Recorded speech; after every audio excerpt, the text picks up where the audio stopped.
오늘은 한국어로 말하는 법을 알려드리겠습니다.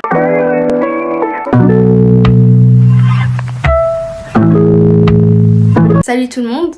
Alors aujourd'hui, je vais vous apprendre à parler coréen, du moins vous donner certaines de mes bases de comment j'apprends le coréen, comment je le parle. Au début, je voulais faire toute la vidéo en coréen, sauf que je pense que j'ai pas assez de bases et je suis un peu trop timide et j'ai trop peur de faire des erreurs. Du coup, let me improve my Korean first. Avant de commencer la vidéo, j'aimerais dire que je suis vraiment pas une experte dans ce domaine. J'ai commencé les cours de coréen, c'était je crois il y a 2 ans, mais vraiment en ce moment je stagne. Mais j'ai commencé les cours il y a 2 ans, sauf que je reste un tout petit peu au même niveau. Je sais que je peux m'améliorer, je sais que je peux continuer à être meilleure en coréen, mais pour l'instant, c'est pas ce qui m'importe le plus. Je vais aujourd'hui vous donner quelques conseils de comment apprendre à parler le coréen ou une autre langue, mais cette vidéo c'est beaucoup plus pour le coréen. On va commencer tout de suite. Déjà, pour moi, pour apprendre une langue, que ce soit le coréen ou non, la clé pour moi, c'est vraiment d'avoir envie d'apprendre une langue. Parce que vous voyez, quand vous êtes en cours et qu'on vous fait apprendre l'allemand et tout, et que vous kiffez pas, ben vous n'avez pas envie. Du coup, vous apprenez rien. Vous sortez en LV2 ou vous êtes en mode... je connais rien en fait, je sais rien dire du tout en allemand. Je prends l'allemand parce qu'en général, l'espagnol, nous, ça nous plaît, du coup, voilà. Mais la plupart des gens que je connais qui ont pris allemand, ils savent même pas dire quelques mots, quoi. Mais du coup, pour moi, la clé, c'est vraiment d'aimer la langue, d'aimer ce que vous apprenez. Ensuite, la clé pour apprendre le coréen, c'est d'être assidu et d'être dans la continuité. Ça veut dire qu'il n'y a pas de... Pendant une semaine, j'apprends le coréen à fond toute la semaine. Ensuite, la semaine prochaine et la semaine d'après, j'arrête tout. Je lis plus le coréen, j'écoute plus le coréen. Tu lâches tout d'un coup. Après, je vous dis d'être assidu, mais bon, j'ai un peu lâché. Mais j'ai une excuse que je vous conseille ensuite, c'est d'écouter le coréen, en fait, tout simplement.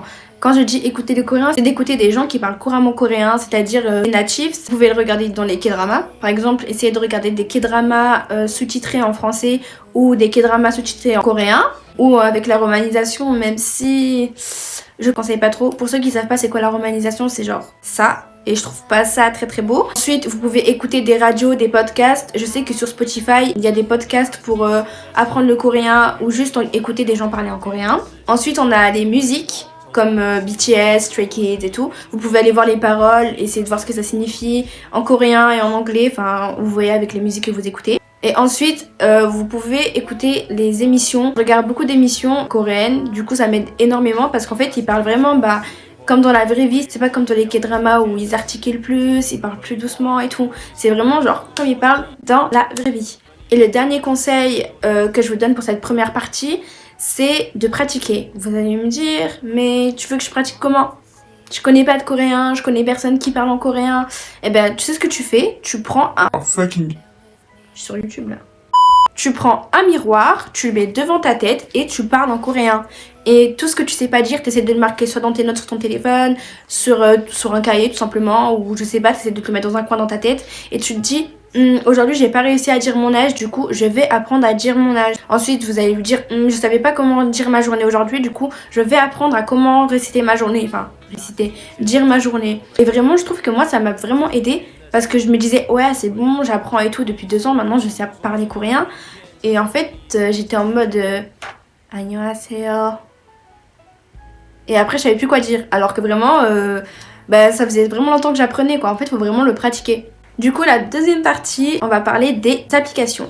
Alors, mon téléphone, il est constitué de réseaux sociaux, d'applications pour musique, d'applications par rapport à ma religion. Et surtout, des applications pour apprendre le coréen et des langues et pour avoir des correspondants.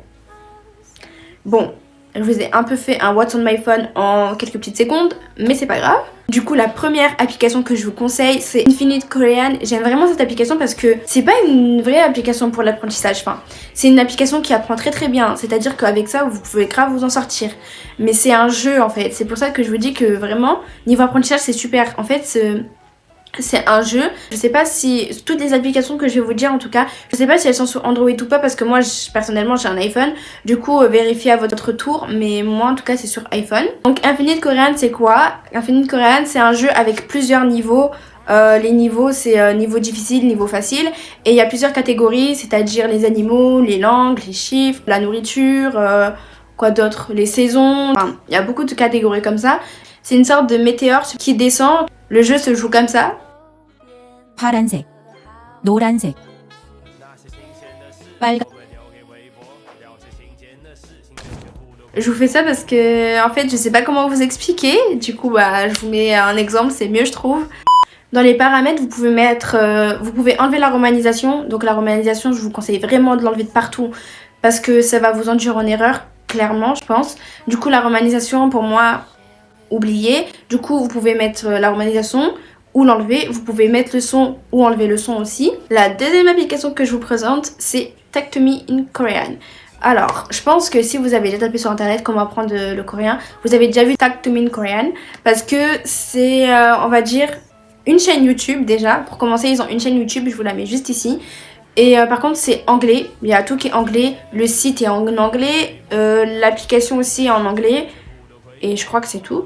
Mais moi, je trouve que je me débrouille pas mal en anglais. Du coup, si vous vous débrouillez en anglais, je vous conseille vraiment d'y aller parce que c'est vraiment des cours en global et vraiment des cours super. Vous apprenez vraiment beaucoup. Vous écrivez dans votre application de recherche d'application, vous écrivez Listen Plus. Je vous mets le logo juste ici. Dans cette application, il y a de la grammaire coréenne. Il vous apprend aussi le Hangul qui est l'alphabet coréen. Ensuite, il y a des vidéos, comme je vous ai dit, YouTube. Et il y a beaucoup d'audio qui peut vous aider parce que, comme je vous l'ai dit en début de vidéo, écoutez des gens qui parlent couramment coréen. Voilà. Donc, il faut écouter du coréen. La troisième application que je vous présente, c'est 19DK 90 DK, c'est moins beau en français, 90 DK, et ça je pense que c'est vraiment que des audios parce que moi en tout cas en expérimentant l'application j'ai vu que des audios et comme je vous ai dit juste avant, encore une fois, écoutez du coréen. La quatrième application que je vous présente c'est Duolingo. Je pense que vous avez déjà entendu parler de cette application, c'est un peu aussi sous forme de jeu.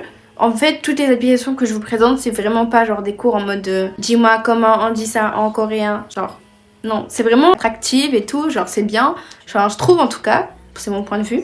Cette application, il y a plusieurs niveaux, encore une fois, comme l'alphabet, comment dire ci, comment dire ça et tout, on vous apprend des phrases, du coup ça c'est super cool.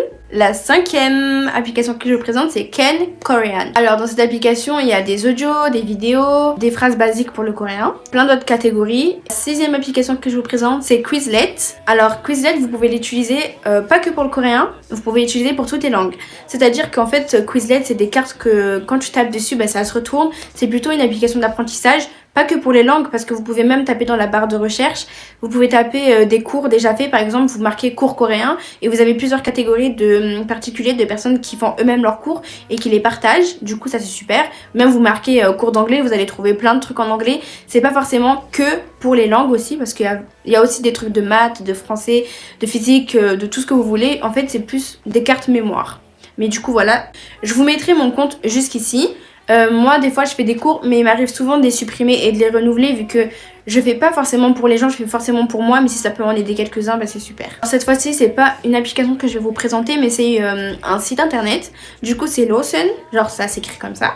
Et en fait je trouve que c'est assez complet si vous avez pas envie d'installer l'application ou que les applications que je vous donne ne sont pas sur Android. Et en fait il y a plusieurs niveaux, il y a plusieurs trucs à faire et il y a beaucoup d'audios aussi, du coup faut écouter les audios et il y a beaucoup de phrases. Le deuxième site que je vous présente c'est Godverlag, je sais pas trop comment on dit mais c'est à peu près la même chose, c'est un site avec les mêmes trucs à peu près que Lawson. Ce que je vous conseille aussi d'utiliser au lieu d'utiliser Google Traduction, c'est d'utiliser le dictionnaire coréen Naver Dict. Et je trouve que c'est mieux parce que vu que c'est un Naver, je sais pas si vous savez ce que c'est un Naver, mais en Corée du Sud ils utilisent vraiment beaucoup Naver, que ce soit pour les webtoons, pour le dictionnaire, tout ce que vous voulez. Du coup je vous conseille vraiment d'utiliser Naver Dict.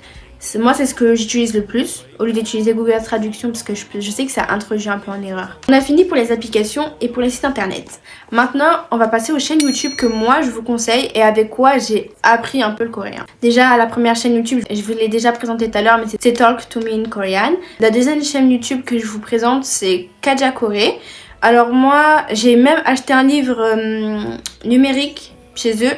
Et il s'appelle Coréen pour tous et il a aussi un site internet, il fait des très bonnes vidéos sur la Corée du Sud, vraiment je vous conseille d'aller le suivre si vous aimez vraiment ce mood là de apprendre le coréen, ce qui se passe en Corée, tout ça, je vous conseille d'aller le suivre. Ensuite on a TV Paris Inc.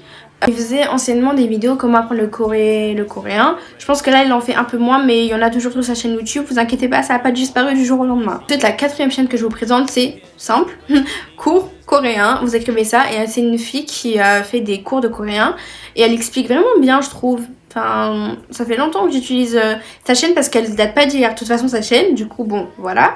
Vous allez voir aussi son évolution par rapport au fait de comment elle évolue, comment elle parle dans ses vidéos et tout. Vous comprenez de mieux en mieux des vidéos récentes que les anciennes vidéos, du coup voilà. Ensuite la 5e chaîne que je vous présente c'est Joumière. J'ai l'impression que je parle tous les jours d'elle sur ma chaîne YouTube, mais c'est Joumière et je l'aime vraiment beaucoup parce que elle fait des cours de coréen. Pas que des cours de coréen, elle fait aussi des vlogs, du lifestyle, des recettes coréennes. En fait elle fait vraiment beaucoup de contenu, mais dans sa chaîne il y a des cours de coréen aussi, donc je vous conseille d'aller voir, d'aller jeter un petit œil. Elle a fait des vidéos sur comment apprendre les chiffres en coréen et tout, c'est vraiment super je trouve. Et la dernière chaîne que je vous présente, elle est en anglais, la personne qui parlait en anglais, mais vous pouvez encore mettre les sous-titres, et c'est Keijin. Au début j'avais du mal parce que quand je suis partie sur sa chaîne, bah, je parlais pas très bien anglais, du coup j'étais en mode what, je comprends rien. Mais au final, bah, ça a fini par le faire et puis j'ai fini par m'habituer et mettre les sous-titres en anglais. Et aussi des fois il y a des sous-titres en français, donc vous pouvez aller mettre les sous-titres. Du coup voilà, c'est mes conseils pour apprendre le coréen. Après vraiment de toutes ces applications que je vous ai présentées, celle que j'utilise vraiment c'est Infinite Korean. Et ensuite j'utilise beaucoup Quizlet. J'essaye aussi de me faire des amis coréens pour pouvoir pratiquer parce que c'est bien de le faire devant son miroir, mais c'est mieux quand c'est une vraie personne parce qu'elle va pouvoir vous dire vos fautes. C'était ma petite vidéo sur comment apprendre le coréen. Si vous voulez plus d'astuces ou vous voulez plus d'applications ou s'il y a un problème ou quoi que ce soit, n'hésitez pas à me le mettre en commentaire, n'hésitez pas à vous abonner, à partager, à liker. Moi ça me fait vraiment super plaisir, même quand vous mettez un petit heart, un petit cœur dans mes commentaires, ça me fait vraiment trop plaisir, même si pour vous ça signifie pas grand chose, ça me fait vraiment plaisir. Du coup voilà, on se retrouve la semaine prochaine pour une nouvelle vidéo. Abonnez-vous à moi parce que je suis merveilleuse. Bye. Dalga.